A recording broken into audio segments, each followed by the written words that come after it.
Essay Fearlessness by Mohandas Karamchand Gandhi. As you all know, Mahatma Gandhi is known as the father of the nation. His watchwords were truth and non-violence. This piece, Fearlessness, which has been prescribed for your syllabus, is an extract from Gandhi's commentary on Sri Bhagavad Gita. तो ये जो आपके जो ये prescribe किया गया है, ये पीस फियरलेसनेस, ये किस में से लिया गया है?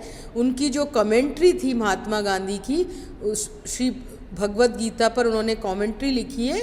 It is an extract from that commentary on Shri Bhagavad Gita. And he has mainly talked about in this chapter, in this piece from his commentary, what is man afraid of, how can he conquer fear.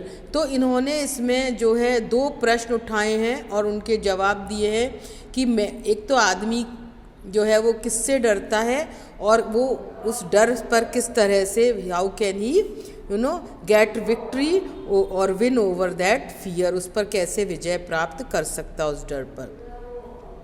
So I will read out the lines. Every reader of the Gita knows that fearlessness heads the list of the divine attributes enumerated in the 16th chapter.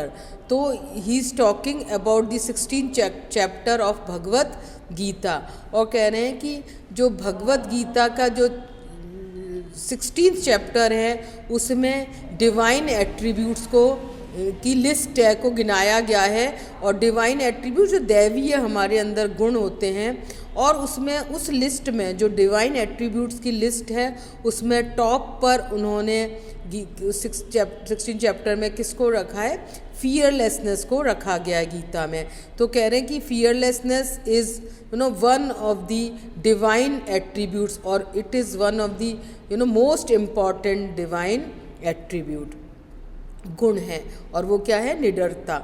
Whether this is merely due to the exigencies of meter or whether the pride of place has been deliberately yielded to fearlessness is more than I can say. और कह रहे हैं exigencies, what does exigencies means? Pressing necessities, उस समय की जो आवश्यकताएं, ज़रूरतें, pressing necessities.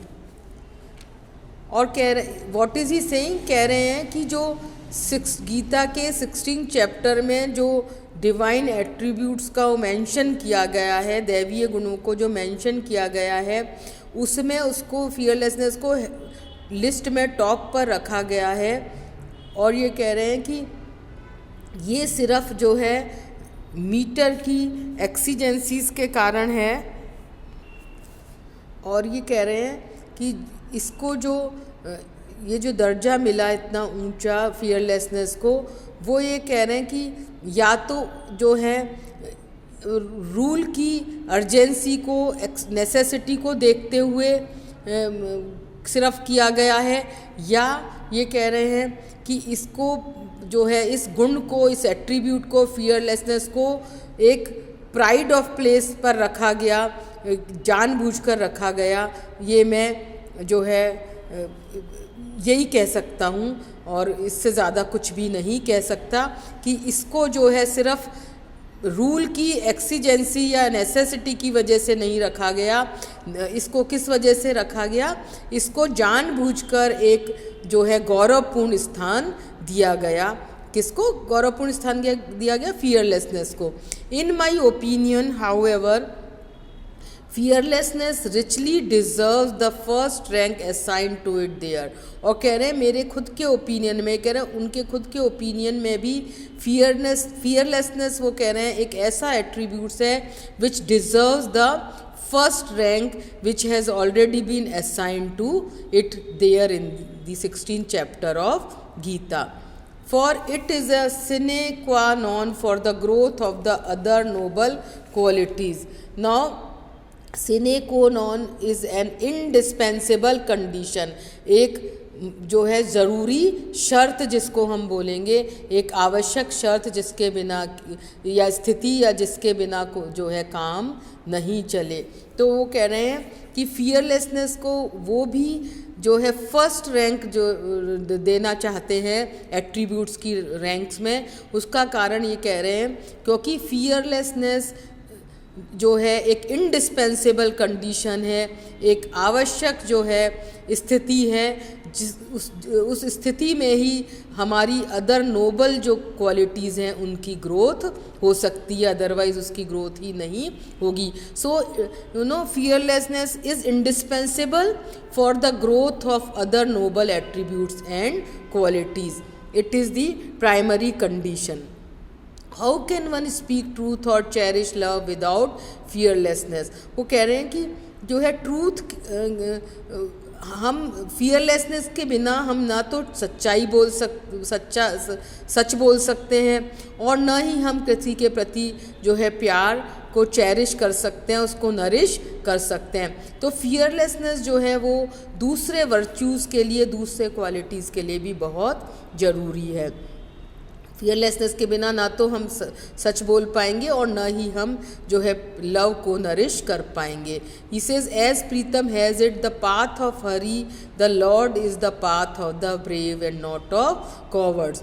और कह रहे हैं जैसे प्रीतम ने कहा है, जो हरी का पाथ है, हरी का path is the path of Lord, जो भगवान को जाने का रास्ता है वो क्या है, path of the brave and not of cowards. वो किसका रास्ता है, ब्रेव का, बहादुरी का, बहादुर लोगों का, जो नॉट ऑफ कॉवर्ड्स, कायरों का नहीं है। कि हम भगवान की तरफ कब आगे बढ़ सकते हैं, भगवान को हम कैसे अप्रोच कर सकते हैं, वहाँ तक पहुँच सकते हैं, और वो हम जो है ब्रेवरी के पाथ से ही उनको हम गॉड को अचीव कर सकते हैं, और ये काम कायरों का नहीं है। तो भगवान को पाने का भी रास्ता क्या है कि आदमी बहादुर हो, और वो बहादुर तभी हो सकता है जब उसमें किसी बात का भी डर नहीं हो, फियरलेसनेस हो।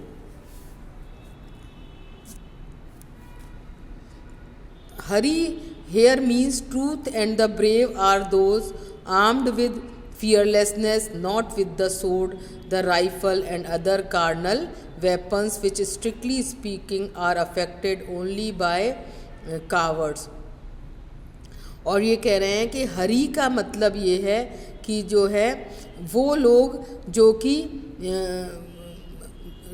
हरी का मतलब है ट्रूथ एंड द ब्रेव, कि सच्चे और बहादुर लोग, और वो लोग कौन हैं जो कि फियरलेसनेस से आर्म्ड हैं, उनको कोई वेपन्स की ज़रूरत नहीं है। ये कह रहे हैं हरी का मतलब है कि सच्चे और बहादुर लोग, और सच्चे और बहादुर लोगों को कह रहे हैं कि ना तो सोर्ड की ज़रूरत है, ना राइफ़ल की ज़रूरत है, और ना ही दूसरे कार्नल फिज़िकल और सेंसुअल और किसी भी हथियार, वेपन्स यानी हथियार की ज़रूरत नहीं है। और इन सब चीज़ों से जो है कौन प्रभावित होता है, इन सब चीज़ों से सिर्फ कॉवर्ड लोग जो हैं वो प्रभावित होते हैं। इन फिज़िकल वेपन्स से, चाहे वो सोर्ड हो, चाहे राइफ़ल हो, चाहे अदर सेंसुअल वेपन्स हो, तो only cowards are affected by those weapons, physical weapons. Those who are really brave and truthful people, they are armed with fearlessness, they are equipped with fearlessness, so they don't need any kind of external assistance like weapons, external weapons like rifle and sword. Fearlessness, he says, connotes freedom from all external fear. So जब he says when we talk about fearlessness, तो fearlessness Connaught करती है किस और इंगित करती है कि हम we should be liberated from all kinds of external fears, हम सारे बाहरी जो डर हैं उनसे मुक्त हों। और वो बाहर के डर कौन कौन से हैं, fear of disease, bodily injury or death, of dispossession, of losing one's nearest and dearest, of losing reputation or giving offense and so on।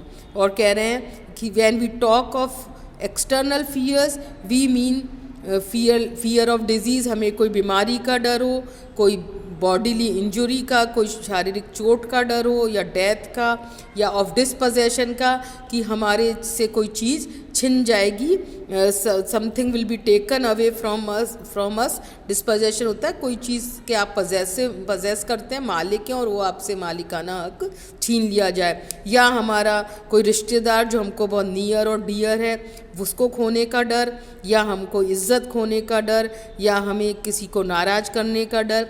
कह रहे हैं इस तरह के जो सारे डर हैं, उन सब से मुक्ति का नाम ही फियरलेसनेस है। So he gives in a way he talks about the concept of fearlessness, and fearlessness he means freedom from all kinds of fear, external fear, whether it is the fear of body or disease, or of losing somebody who is dear to you, or losing some kind of material possession, or of losing reputation. So he says fearlessness exactly means freedom from all these external fears.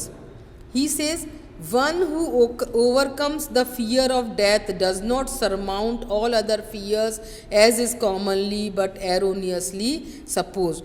Or this is a very important point which he makes. He says कि जो fearlessness का मतलब ये नहीं है, कई दफ़े हम सोचते हैं कि जिसने जो है डेथ से मुक्ति पा ली है, उसने जो है वो सारे फियर्स के उससे मुक्ति पा ली है। और ये one things that one who overcomes the fear of death does not surmount all other fears. तो वो कह रहे हैं कि फियर ऑफ डेथ से मुक्ति पाने का मतलब नहीं है कि आपने सारे दूसरे डरों से मुक्ति पा ली है, वो सबसे ऊपर का सबसे बड़ा डर नहीं है। कह रहे हैं ये ज़्यादातर समझा जाता है, पर ये जो है एरोनियसली ये गलत है, लोग इसको गलत तरह से सोचते हैं। कई दफ़ा ये होता है कि जो है आदमी मौत के डर से तो मुक्त हो जाता है, लेकिन दूसरे छोटे छोटे डर उनको परेशान करते रहते हैं। सो ही सेज कि ये गलत है ये समझा जाना कि जिसने डेथ के फियर से पर विजय प्राप्त कर लिया, to overcome means to win over, तो उसने जो ही है सरमाउंटेड ही है सुपरसीडेड ऑल अदर फियर्स, उसने दूसरे सारे फियर्स से मुक्ति पाली हो, ऐसा आवश्यक नहीं है। सो he says some of us do not fear death but flee from the minor ills of life.